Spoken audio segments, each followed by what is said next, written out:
Once we decided that we wanted to bring the show to Broadway, our path was not a traditional one.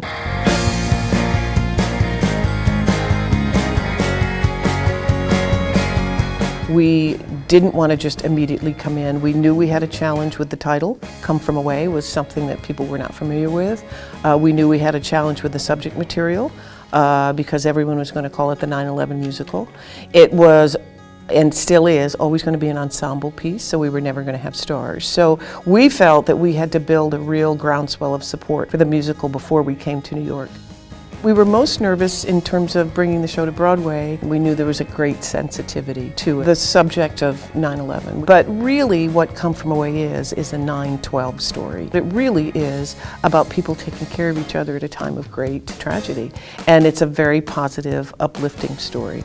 But we knew that we had to be very careful with the 9/11 community, with first responders, with survivors, with families who had lost people.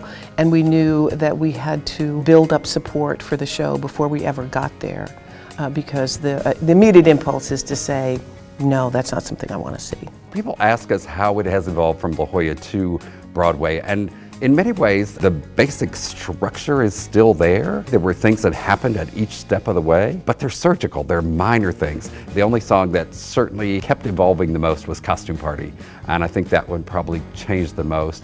And right before we got to Broadway, we added a song for Hannah, the firefighter's mother, which was not there in any other production until we hit Broadway, and that was probably the biggest change.